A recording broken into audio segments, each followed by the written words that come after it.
J'avais réussi enfin à persuader Holmes de venir se reposer 4 jours avec moi. Tandis que le train roulait à travers la campagne, je pensais à la détente merveilleuse qu'allait nous procurer ces 4 jours loin de Baker Street. Loin de toute affaire criminelle et loin aussi des expériences souvent saugrenues et quelquefois dangereuses de mon vieil ami. Ah, si seulement ces 4 jours pouvaient durer un siècle.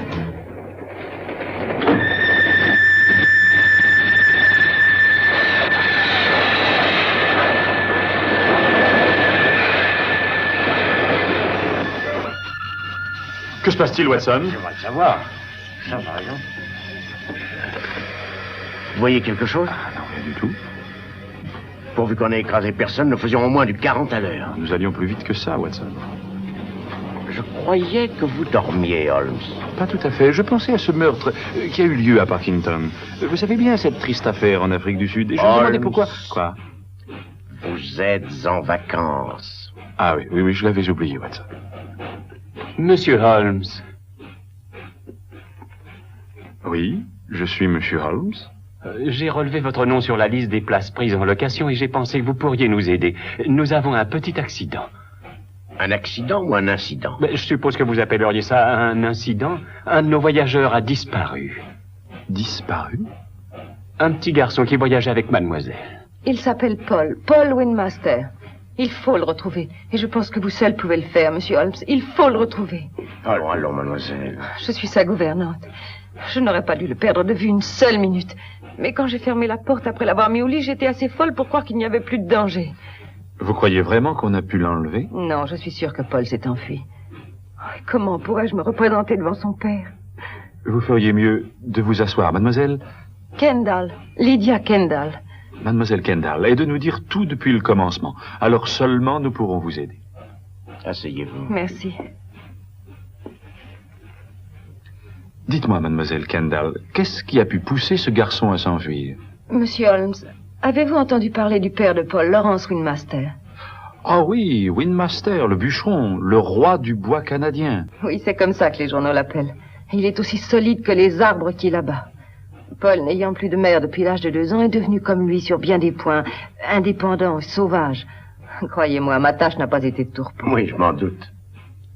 Monsieur Windmaster ne lui imposait aucune discipline. Mieux, il était fier du caractère de Paul. Jusqu'au jour où, tout à coup, il lui vint à l'esprit qu'il devait mal élever son fils. Vous m'avez demandé pourquoi le petit s'est enfui? Eh bien, c'est pour ça. Et hier, quand je suis allée chercher Paul, j'ai eu le pressentiment de ce qui allait arriver.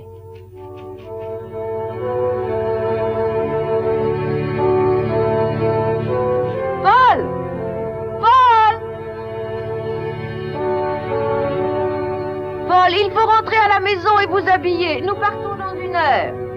Oui, mademoiselle. Dépêchez-vous, nous manquerons le train.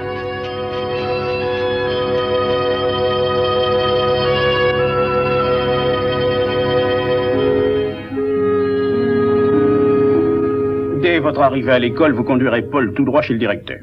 Je lui ai envoyé une lettre lui expliquant ce que je veux et... Ah, te voilà, Paul. Ton oncle Serge est venu pour te dire au revoir. Je te souhaite bonne chance, Paul. Merci, mon oncle. On va t'apprendre à être un gentleman. Ce que, j'en demande pardon à ta mère, j'ai oublié de faire. Oui, papa. Mais qu'est-ce que c'est que ça? Mes souris blanches. Quoi? Voyons, Paul. Tu n'as pas l'intention de les emporter à l'école avec toi. Mais je peux pas les laisser ici. Il y a personne qui s'occuperait d'elles. C'est de la folie. Il y a personne qui aime les souris blanches ici, excepté moi. Eh bien, tu n'as qu'à les rapporter à celui qui les a données. Tu veux dire Coco? Qui? Coco le clown. C'est moi qui l'ai présenté à Coco, le jour où je l'ai emmené au cirque. Ils sont devenus une paire d'amis.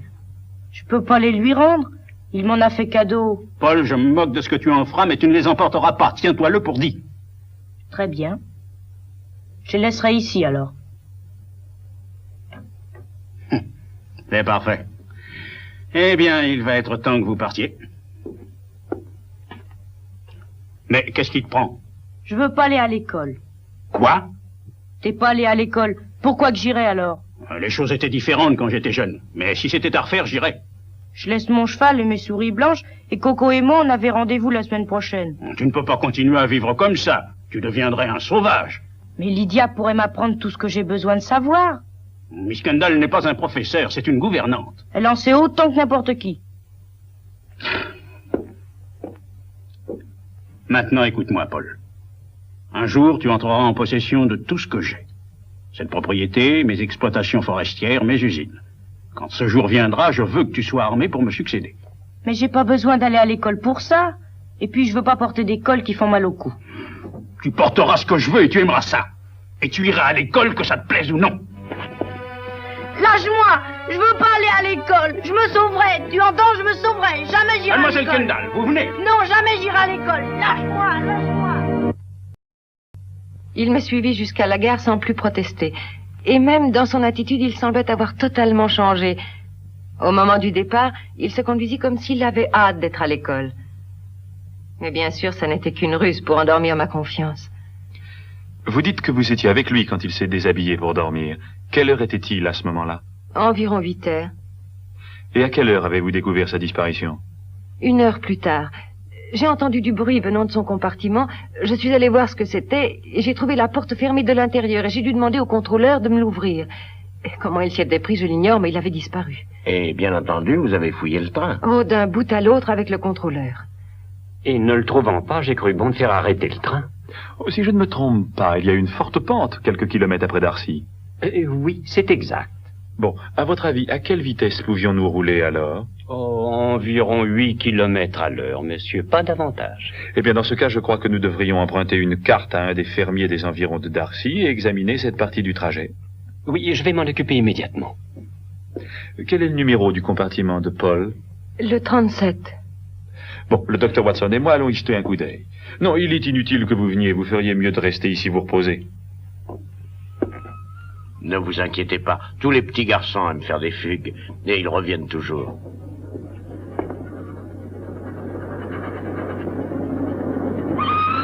Dieu veuille que oui, Dieu veuille que oui.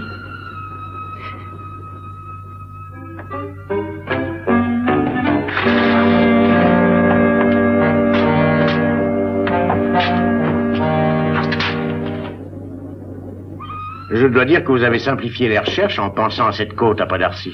Watson, voulez-vous m'aider à ouvrir cette fenêtre? Oui. Ah, toutes ces fenêtres de train sont les mêmes. Et voilà le bruit que mademoiselle Kendall a entendu, le bruit de la fenêtre ouverte avant que Paul saute sur la voie. Mais oui, vous avez raison. La question est de savoir qui l'a aidé à l'ouvrir. Il a fallu qu'on s'y mette à deux. Exactement. Au nom du ciel, Holmes, vous voulez dire qu'il avait un complice? Voyons, Watson, c'est évident. Oui, mais enfin, qui pouvait désirer aider un petit garçon à s'enfuir? Quand nous saurons cela, Watson, nous connaîtrons la réponse au problème du petit garçon qui ne voulait pas aller à l'école.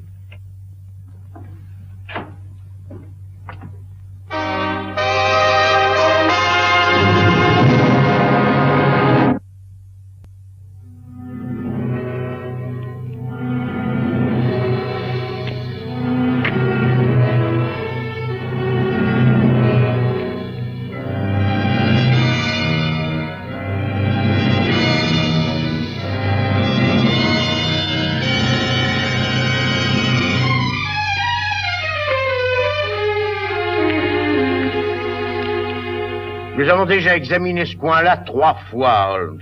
Oui, je sais, mais c'est le seul endroit où vraisemblablement il a pu sauter. Mais nous n'avons rien trouvé, même pas la moindre empreinte.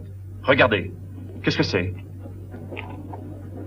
Une casquette d'enfant. Mademoiselle Kendall, voudriez-vous venir ici 1 minute? Est-ce la casquette de Paul? Oui, oui, c'est elle. Alors ça s'est passé ici. Tenez, regardez là. Aucune erreur, Watson. Ce sont les empreintes des pieds d'un enfant. Holmes, regardez, en voilà d'autres. Sans doute celles de son complice. Ah, beau travail, Watson. Elle s'arrête ici.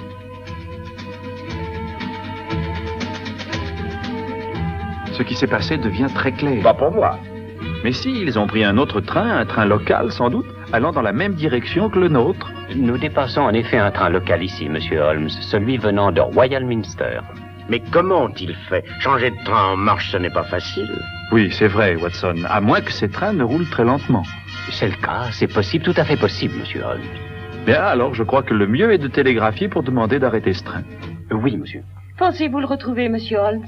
Eh bien, nous en sommes à un point, mademoiselle Kendall, où les hypothèses ne sont plus de mise. Nous serons fixés très vite.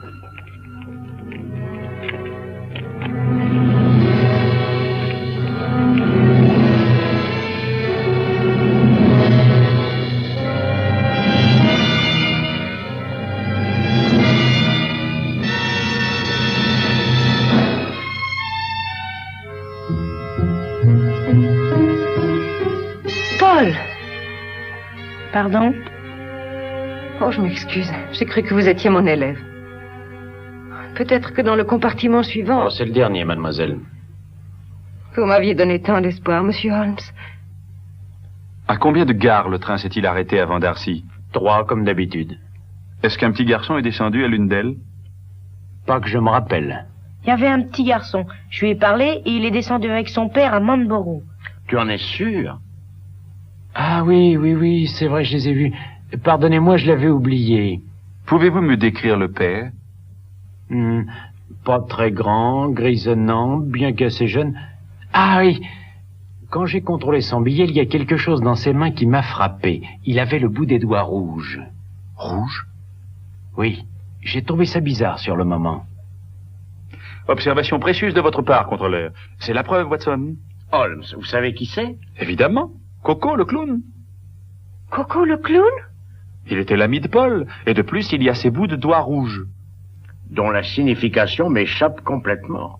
Du rouge, Watson, dont se servent les clowns pour se maquiller. De peur de manquer le train, il n'a pas pris le temps de l'enlever entièrement. Si vous pouviez dire vrai, monsieur Holmes. Et je suis persuadé que nous les retrouverons tous deux à Manborough.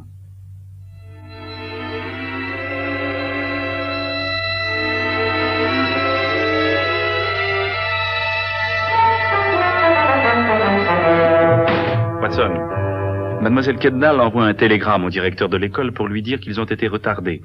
Dès qu'elle aura terminé, nous pourrons partir. Pourquoi faites-vous cette tête? Vous n'avez pas l'air de quelqu'un qui va aller au cirque.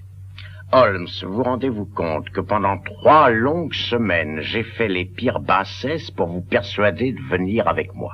Et où tout cela va-t-il nous conduire? À Manborough. Et ne vous en plaignez pas, on m'a dit que c'était un coin délicieux pour passer des vacances. Ah, des vacances. Nous aurions pu aussi bien planter une tente dans le bureau de l'estrade. Je sais, mais pouvions-nous refuser de les aider? Non, oui, nous ne pouvions pas refuser. Ah, mais quand nous aurons découvert celui qui est à la base de cette affaire, veuillez vous rappeler une chose. C'est à moi qu'il paiera la note. Alors ne vous énervez pas, Watson. Dès que nous aurons retrouvé l'enfant, nous reprendrons notre escapade. Ouais, cette bonne parole me soulage. Bien, et maintenant en route. Pendant que j'y pense, Watson, je n'en ai pas parlé à mademoiselle Kendall, mais j'ai de bonnes raisons de croire que l'enfant peut être en danger. Nous n'avons donc pas une minute à perdre. Ça n'est pas un endroit pour laisser traîner les bagages. Holmes, nous ne pouvons pas partir comme ça. Les valises sont restées dans le train. Nous n'avons pas le temps de nous en occuper, Watson. Allons, venez. Mais Holmes, nous n'aurons pas de brosse à dents pendant 4 jours. Je vais rejoindre mademoiselle Kendall et trouver une voiture. Nous vous attendrons dans la rue. Dépêchez-vous. Oui.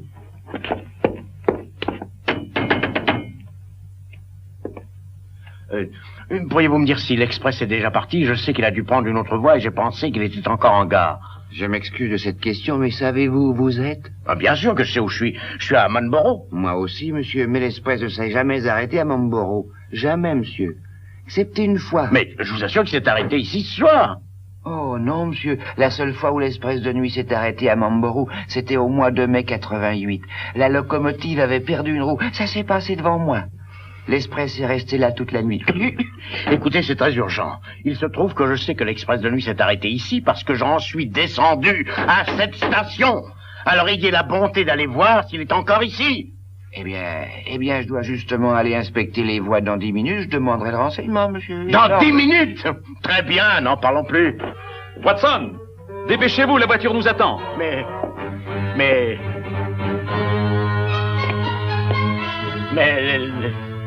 les brosses à dents.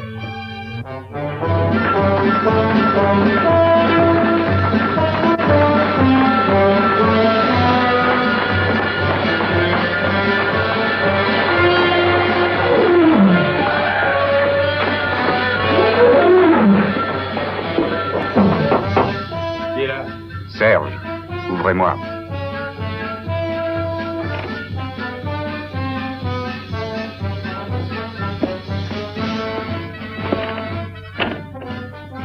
Ça a marché.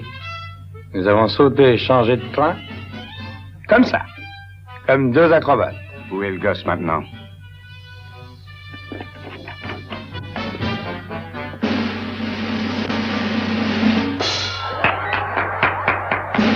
C'est exactement où je veux qu'il soit.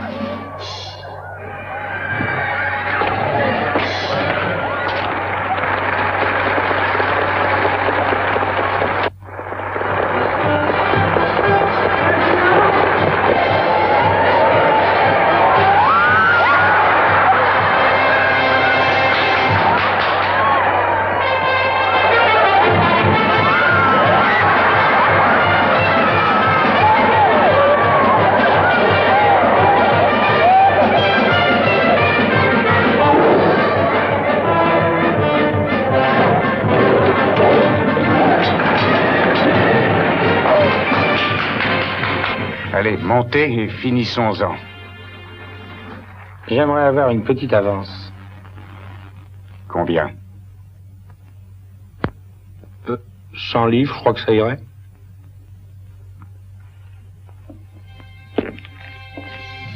C'est juste de quoi prouver votre bonne foi.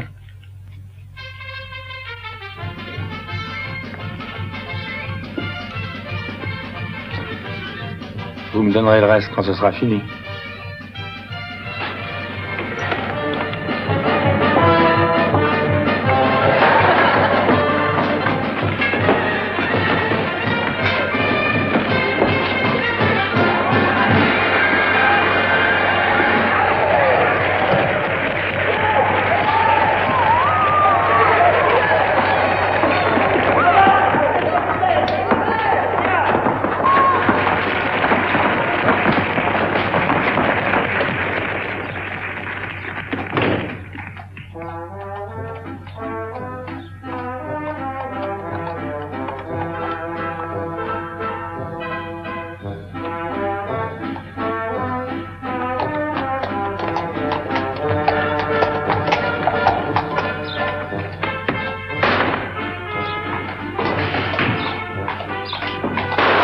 Abritez-vous derrière cette voiture.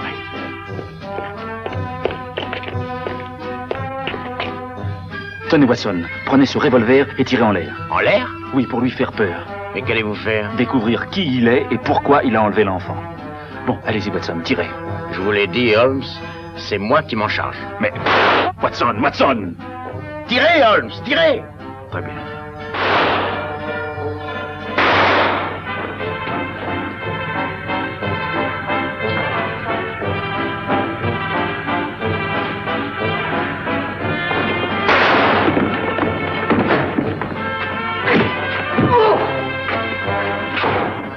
Venez, mademoiselle Kendall. Watson, c'était de la folie de prendre de tels risques. Bon, avec votre protection, je ne risque rien. Relevez-vous.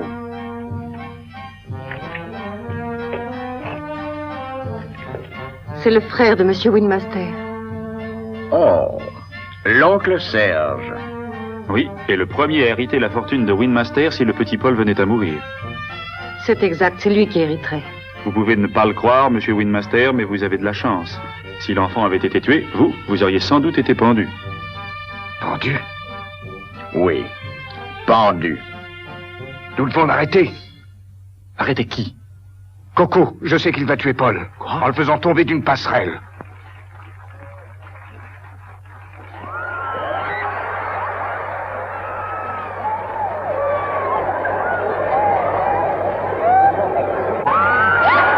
Là-haut!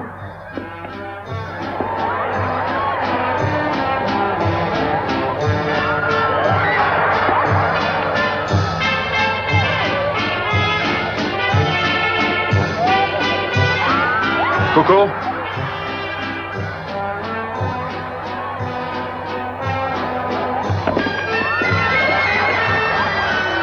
Ne vous approchez pas. Je vais descendre.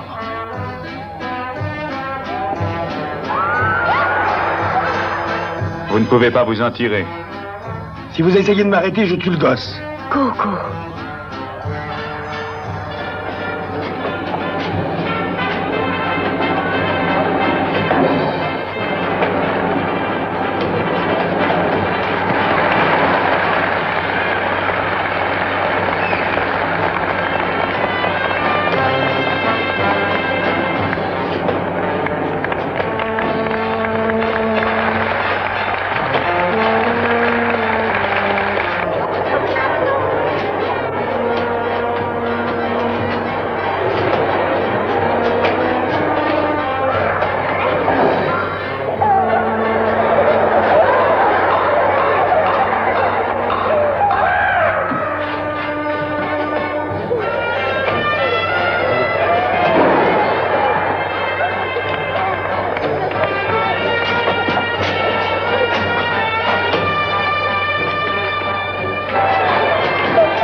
opération parfaite, Watson.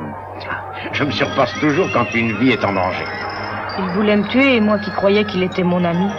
Eh bien, que cela te donne une leçon, Paul. On n'est pas un ami quand on encourage un petit garçon à s'enfuir de l'école. Pense à ce qui serait arrivé au docteur Watson s'il n'était pas allé à l'école. Eh bien, c'est très simple. Jamais il n'aurait pu accomplir son exploit. Mais tout ce qu'il a fait, c'est... Pour faire tomber ce contrepoids, jeune homme, il a fallu que je connaisse à fond la loi de la chute des corps, la théorie des poids et des contrepoids, de la force et de la résistance. Alors, s'il n'avait pas étudié la physique, veux-tu imaginer ce qui serait arrivé? Je n'avais pas pensé à ça. Non, évidemment, mais tâche d'y penser désormais.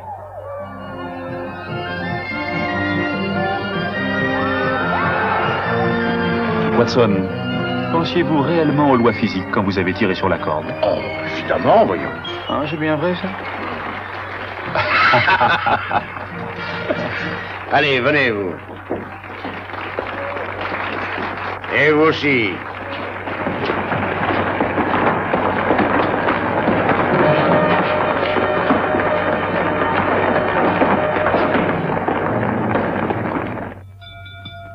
Si vous cherchez l'heure du prochain train pour Londres, je peux vous le dire, c'est dans 10 minutes. Oh non, je me demandais où nos bagages pouvaient être en ce moment.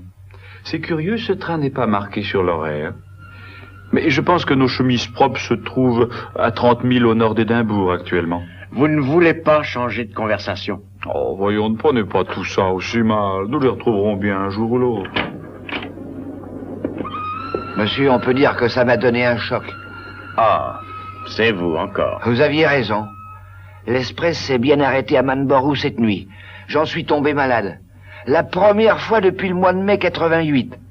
Il est entré en gare comme s'il avait été conduit par le diable. D'abord, il a pris la ligne du train local, et puis ensuite il a repris la voie principale, sans explication. Mais c'est pas tout. Écoutez la suite, messieurs. Il est reparti en laissant 2 valises sur le quai. Je le sais parce que c'est moi qui les ai trouvées là.